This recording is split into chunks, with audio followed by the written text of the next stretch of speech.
This week on Lunchbox Envy. In the 19th century, they were marketed as bags of mystery. The longest one in the world stretched to 39 miles. Truly a beacon in the British food canon and in the world food canon, let's be honest. This week, we're swapping sausages.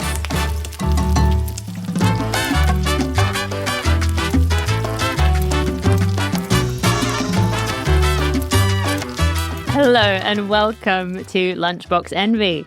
I'm Manu and I'm here with my fellow QI scriptwriter and food fiend Jack. Hi, Manu. Also around the table with us is chef and food writer Rosie McKean. Greetings! I just want to mention how excited I am to be discussing my favourite food, or one of my favourite foods. I think it's probably been many people's favourites for like millennia because there are references in ancient Greek plays and in cuneiform tablets and even in Homer's Odyssey there's a reference. Yeah, I think they date back at least 3,000 years, so all the way back to ancient Mesopotamia. Wow. Which is modern-day Iraq. Just for the record, if you had to ask me what constitutes a fry-up, I would say a sausage is more important over bacon. That's quite controversial. I reckon most people would take bacon over sausage. Yeah, but they're wrong. So I am firmly on the sausage train. Team with sausage. Mm-hmm. Maybe when we get to the bacon episode, we can ask the listeners which one they prefer in English. So, before we get started, Manu, what exactly is a sausage? Can you define it for us? They are a type of force meat, which is the term for a meat that's been processed and chopped up really finely or ground. And they are usually piped into a casing that used to be made of animals' intestines. Did you know the casings are sold in units called hanks? And they're 91 metres long. Ooh. Say there are 7 sausages to the metre. 91 metres in a hank. 630 sausages. How long does it take you to eat 630 sausages? So 2 a day, so... Yeah, hanky year. I could try for that next year. That could be my New Year's resolution. Wow. Do you think you get crowdfunding? I'm not sure. I think I would get gout. Yeah. I think I would feel very unwell in 2026. I wonder how that relates to the longest sausage in the world. How many hanks was the longest sausage in the world? 690 hanks. Oh, okay. So there's 2 supermarket teams who teamed up in a city in Romania in 2014. Where was it? Like in a field? Was it safe to eat? I can imagine it wasn't. They laid it out in a tent in a parking lot outside one of the supermarkets. How did they lay that sausage out? Like 39 miles worth of sausage. Or was it curled up like a Cumberland sausage? So I think I've seen pictures of it up and down in rows and rows. So they do like one long row and then they'll kind of flip it back on itself. So it'll go down and then up and then down and then up. Kind of like a radiator. Exactly. Or snake. I was thinking snake on my Nokia 3310 when you're right at the end. 2 big red flags there. 1, parking lot sausage, and 2... tent sausage. Parking 2 lot types sausages. of sausage I am not keen to try. I've seen parking lot sausage on the internet and it's it's wild. Let me tell you that. God. You've seen a lot on the internet and you keep bringing it up.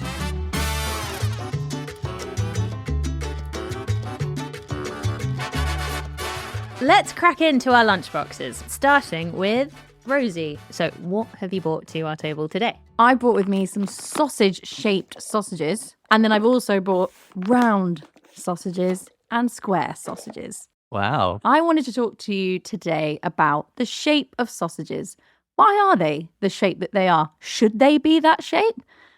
I just can't describe the shape in any other way Other apart than from sausage shapes? Yeah, I was thinking that. It's shape. funny how like it's so ingrained into our lexicon as a shape. You know, Yeah, that's true. you wouldn't say anything other than sausage I'm shape. sure there's a mathematical way to describe it Yeah. because it's like a cylinder, but the edges are hemispheres. So historically, the shape of a sausage had its purpose. The pork meat, the cured pork meat, was fed into sheep's intestines, and then it was kept in a sort of cylindrical shape because that is the natural shape of a sheep's intestine. Intestine, yeah. Yeah, I've never seen my own intestines, but I assume that they are that shape. Anyway, It's an old preservative method. it's an old preservative. It's how saucissons, how salamis, how all those cured meats have come to pass. Also adding like a lot of spice and a lot of salt to help preserve it in the intestine. Yeah. Nowadays, we're using all these synthetic skins because everyone's an absolute wuss about intestines.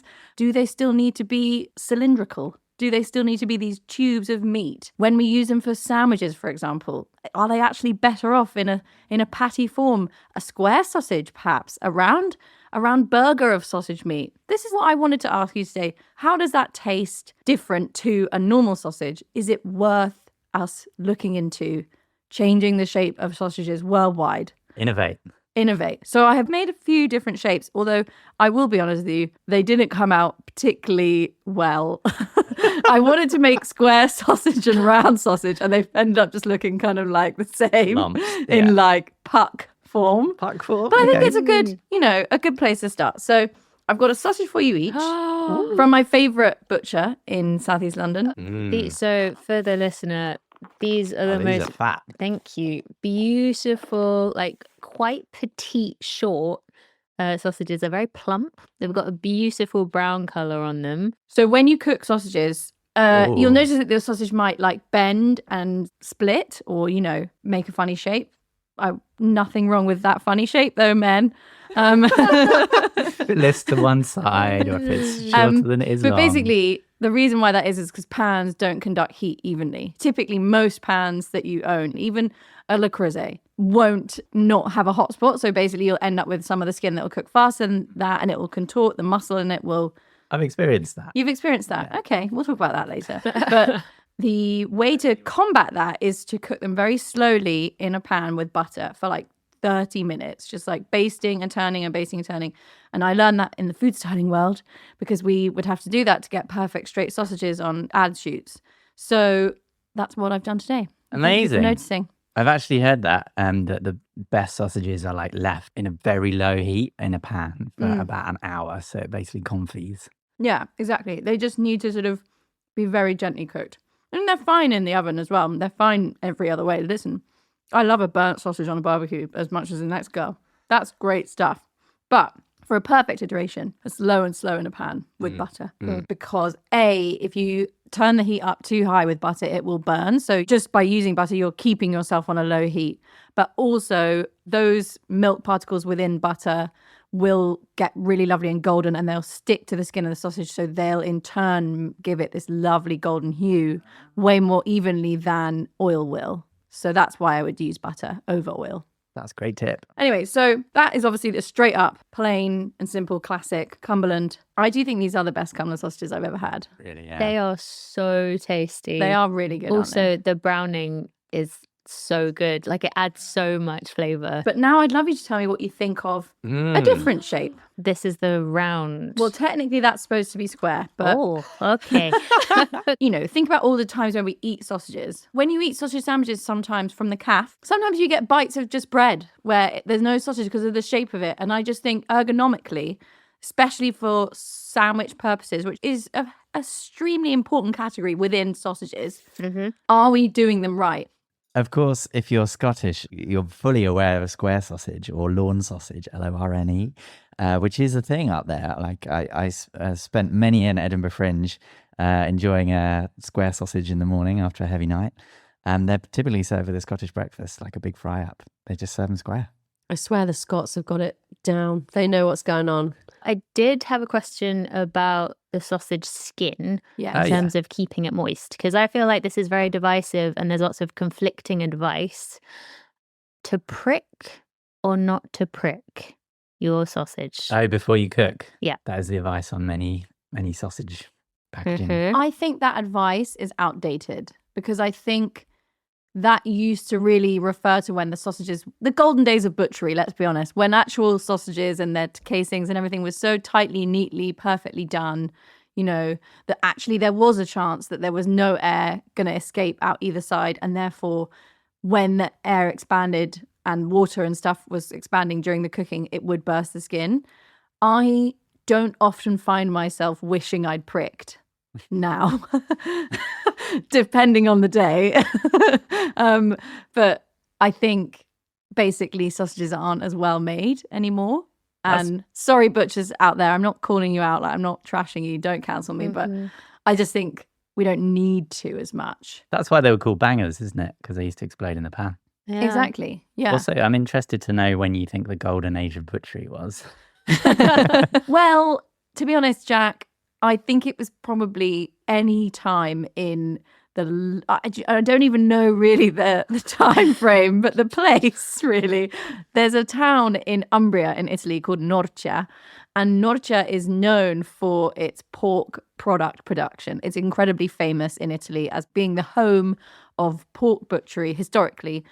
From, I think, the medieval times. Their specialist butchers there are called noccinerinas, which basically means like you are top qual. Right. And they were so good, the pork butchers, that the Italians would actually have them do operations on humans No way. because they were that good at like getting the most out of the Wow. meat, you know, which I thought was a really cool thing and begs the question, would you eat a human sausage? That's for another episode. So, Mr. Rossi, the bad news is we have to chop your leg off. The good news is we can give you 46 free sausages. Nice.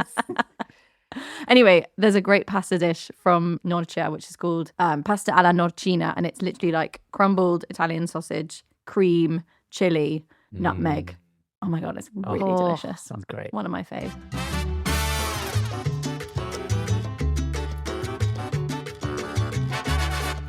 Let's move on to our second lunchbox, which is mine. And in it, I have a shrink-wrapped sausage What? straight from a sausage vending machine. Where have you found a sausage vending machine? Heaven. Oh, yes. In Germany, people love sausages so much. Oh, yeah. Oh, yeah.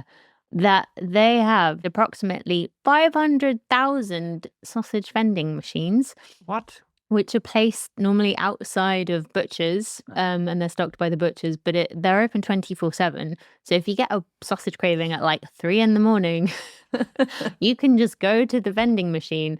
Is it by any chance next to one of those condom vending machines you find in France? Then you could have like a Oh my handy God. sausage bag to carry them home. Oh, no. Okay. So they're already wrapped. Yeah, so pre-wrapped. There's an impressive variety of Yeah. sausages I'm in the seeing machine. a lot of different colours and shapes. And I is it know. refrigerated? I You- hope yeah, so. Yeah, you'd have to assume. There's lots of different kinds of sausage. Sometimes there are other kinds of cured meat in there. If you're lucky, they have like a kind of mash or side dish, so you can have a full dinner. I think the British vending machine game is on a level poor It Yeah, is I quite agree. compared bad. to the world vending machine game. But I mean, Japan, Oh, like, what can't you vending machine? Like, get, like- literally anything. I've heard of used panties. No. What? Yeah.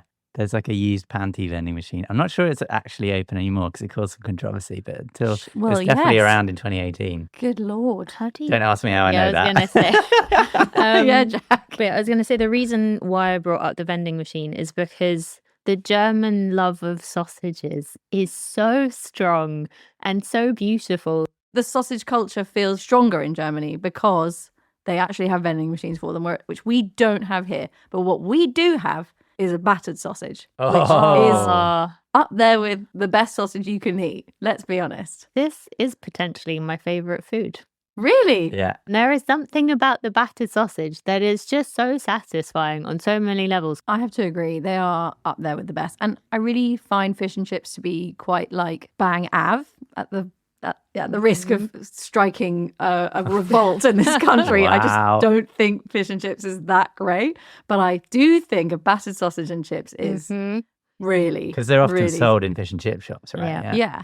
But yeah, back to German sausage appreciation. Okay. So they used to eat the most in the world, but Is this per person? per person per capita. But they've recently been overtaken by the Czech Republic. Oh. But they still produce the most sausage in the world.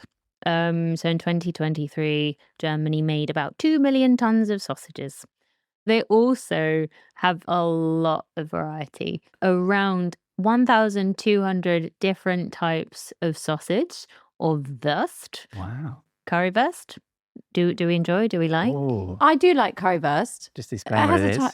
Yes, currywurst is a bratwurst, so an uber processed sausage, not like a sort of British style, slightly coarser grind. Often boiled, served with a spiced curry sauce, which is a very general use of the word curry. It's German curry. It's like chip shop curry sauce Yeah. mixed with ketchup. Mm. Anyway, it's a kind of speciality to Berlin. They did recently have a Currywurst Museum. It sounds great. They have. a spice chamber for sniffing, like the spices Ooh. of the currywurst. They also had audio station playing currywurst themed songs throughout the museum. How many God. can you name? That is such a stretch. How many can I- any Berliner name, to be honest? I have no idea. But also a virtual currywurst game to play called Curry Up. I have no idea what that involved, but yeah, it sounded like a great laugh. Although I saw that closed because they didn't have enough revenue because people weren't coming in. Oh In god. the age of Netflix and free internet porn, like there's no reason to go to the Currywurst Museum. No, and also you could just go and eat a currywurst. Yeah, exactly. But the reason I bring up the currywurst is because Volkswagen, the car manufacturer, also makes currywurst sausages. Wait, Oh. what? Yeah, I know. So they have a on-site butcher in their headquarters in Wolfsburg, which is west of Berlin and close to Hanover.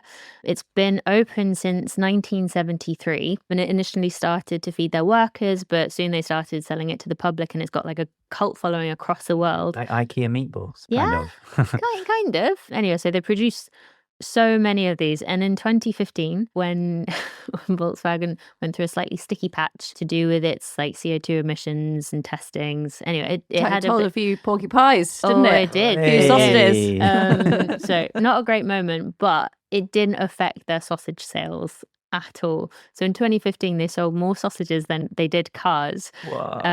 So that's 7.2 million sausages and only 5.82 million cars. In Central Europe, they actually give away a pack of sausages whenever you buy a VW. Oh, it's that's so that sweet. kind. I wonder if they were actually putting the emissions in the sausages to get rid of them.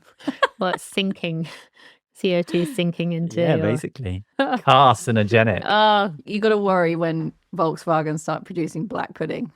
Yeah, that's true. Full of soot from the exhaust pipes. That's why they're sausage shaped. They come out of the exhaust of cars. That would My be a God, great ad. We've cracked this thing wide open. Okay, so I also looked up a few German sausage sayings because the sausage has infiltrated their idioms. Oh, wait, I know one.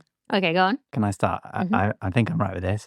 Das ist mir Wurst, which means that is sausage to me.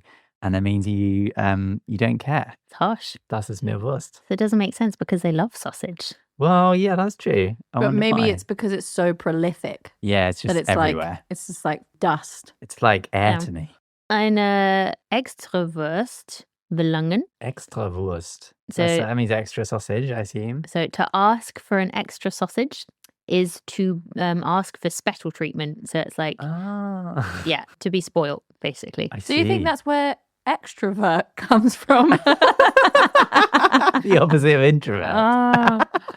I'm going to say next time I'm in a conversation with someone, I'm just such an extrovert and just see if they say anything about it. So the next one is die beleidigte Liebewurst spielen. Die beleidigte Liebewurst spielen. So spielen is to play. So it means to play the offended liver sausage, Okay. which means to act like a prima donna. Ah. So So Yeah. if you haven't got your extra Wurst, you might play the offended liver sausage. Exactly. The last one I have isn't actually in German, it's English. Cockney rhyming slang. Oh, yeah. What do we think bangers means? Bangers and mash. Hash. The cannabis. Jack's on it. It is bangers and mash. Uh-huh. Oh, cash. Yes. Ah, Money. got it. Ah. I haven't got any bangers with me. Do you accept Monto?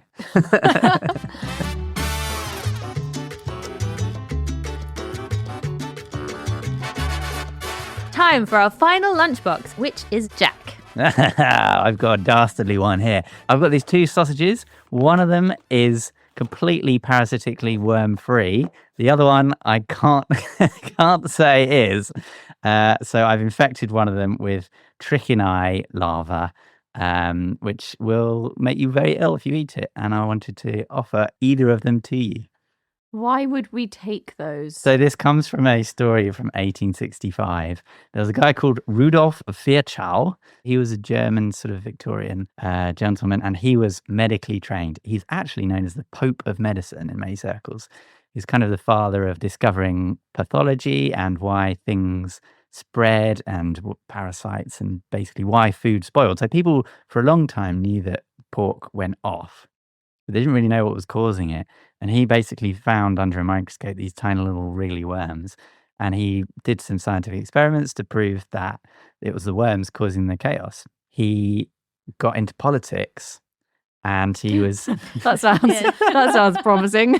he was a highly respected academic, so people trusted he was a clever guy. One day, Virchow was annoyed with von Bismarck's fiscal policies or something dull. Sorry, just to place this. But yeah. Otto von Bismarck? Otto von Bismarck, yes, the reunifier of Germany. So von Bismarck got really pissed off with Virchow, and eventually it got to the point where he challenged him to a duel. So this is von Bismarck challenges Virchow. But the rules of the time meant that the challengee got to choose the weapons. So Rudolf Virchow, the wily fox that he was, chose these two sausages, and he said that one of them was infected with a lethal parasitic worm and the other one was fresh. And von Bismarck was so scared that he backed down and he conceded. Wow. I genuinely didn't see that coming. Yeah, so this guy Virchow, he discovered these trichinae, they're called, and they're just common in pork products. So that's what happens when your pork goes off, usually. What are your thoughts on, I know some people wouldn't eat like medium rare pork. I personally would. Like an Iberico secreto, cooked nice and medium rare. I think that's delicious, but a lot of people are like, oh, couldn't possibly, like, pork should be cooked through. Well, what are your thoughts? I think it all depends on how it's presented, because I've been told that mince is bad because it's been exposed to the air, so there's a lot more bacteria that can land on it, and then it all gets mushed in. So if you don't cook a sausage all the way through, you're more at risk. But a steak, the middle of a steak, has never been exposed to the air. Yeah, fact, which is why bang you on. can eat a steak rare. So if you're eating a pork chop, then yeah, but a sausage. Do you remember there was like a golden age of burgers being cooked rare, and then suddenly you couldn't get them rare anymore in restaurants, and it's because the Health Standards Agency or whatever they're called, EHO. the EHOs decided that you couldn't serve minced beef that you hadn't minced yourself because you couldn't date when it had been minced necessarily, and that, as you say, is when it gets exposed to a shitload more bacteria. So basically many restaurants now will only cook a burger to a medium rare at the most, because they didn't mince it themselves and they didn't like mince it fresh that day. Yeah, if you go to France and ask for steak tartare, they will chop the mince up in front of you. They'll grind it, and it goes through a sort of ultraviolet light to kill any bacteria that might be there. And then they tell you directly, like, make sure you eat this today. Wow. On the topic of fighting and sausages, can you picture a nuclear submarine? Yes. I think so, yeah. Kind of sausage shaped in its own way. Britain's astute class military nuclear submarines. So they can run on fuel forever and ever and ever, theoretically, and they'll last like 10,000 years burning nuclear fuel. And they can recycle air and water. So what's to stop them staying underwater forever and ever and ever? Well, it's limited by the number of sausages it can hold, because it feeds the crew sausages for every breakfast, and it's only got space for 18,000. So it has to surface to refill on sausages. That's the thing that limits its range. That's the only thing it needs to come back to the surface. What about other food? They say on their own website it's the sausages that do it, but they stack Weetabix and presumably milk and tea bags and stuff, but they pack a lot smaller. So I think the sausages are the thing that, and you need fridge space for sausages. You do need fridge space. 18,000 sausages, quite something. So Britain's being happy. If you can find a better way to package sausages, then Britain's military capabilities will be extended. Yeah, we can all go live under the... We can all go to live in a nuclear submarine. The square sausage would pack. Oh my God. Oh my better. God. Crack this thing wide open. The MOD, please get in touch. We've got some IP for you.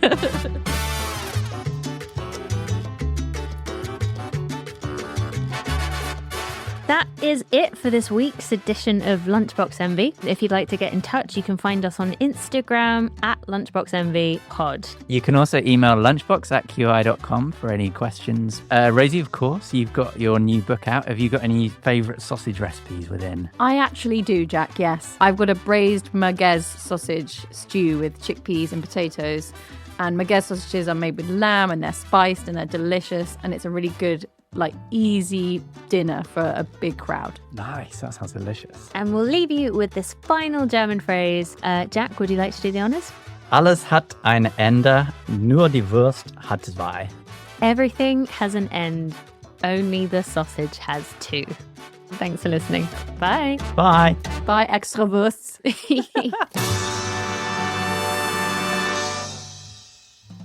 Lunchbox Envy was hosted by Jack Chambers, Rosie McKean, and me, Manu Oreo. It was mixed by Liang Li and produced by Alex Bell. This has been a quite interesting podcast.